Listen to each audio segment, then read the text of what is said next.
Come along as I sand and refinish these 40-year-old hardwood floors.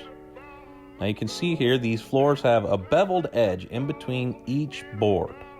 That's just part of the look of it. These are solid hardwood floors. They are not engineered, but they came pre-finished. So came already from the factory with that beveled edge, and also with coatings already on it that have been baked onto it. Now, the customer told me that they really have not done any maintenance on these in the last 40 years. So it was due. It was due for a refresh. You could tell the one room is his office, so you could tell where like his roller chair had rolled for the last couple decades. You can kind of see in the background of this one where there's almost like lines worn into the wood. So it was due, although it didn't look like that bad in pictures.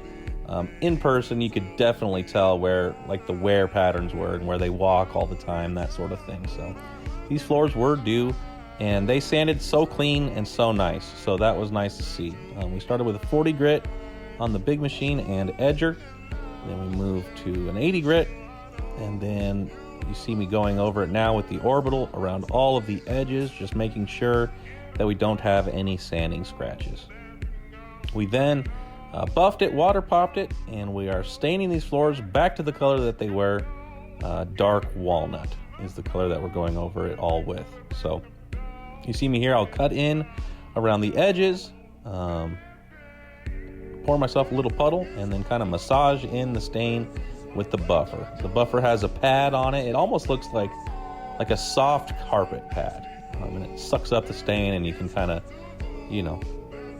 it glides nicely over the wood. So it's nice. Nice way to stain floors. It goes quickly, and it's not so back-breaking. I used to do this all by hand, kind of wipe on, wipe off type thing.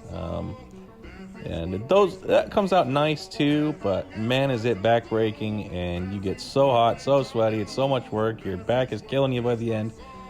It's much easier to do it this way. I think that timing-wise, I think it takes about the same amount of time, to be honest. But I think the results speak for themselves. I think it comes out really even and really nice when you buff it in, and so that's the way I've been doing it the last few years. So this is the third day now. You can see here we've started to apply the coatings. We're going to do 3 coats of Bona Mega Satin over these floors. So vacuumed it up first thing in the morning. That pad tends to flick little pieces of carpet around. So I've got to vacuum over everything. But once it was vacuumed, applied the first coating. We're going to give it about 2.5 hours to dry. We'll come back, we'll buff it, vacuum it again, pull the tape, which I did not get any clips of, but you're just going to have to take my word for it that I did it. So you can see the tape's gone. There's some proof. So now we're applying the second coat about midway into the day here. Applying that second coat, we're going to give that one 2.5 hours to dry as well. Then we'll come back, and all you have to do at that point is apply the final coat. So that's it. That's all.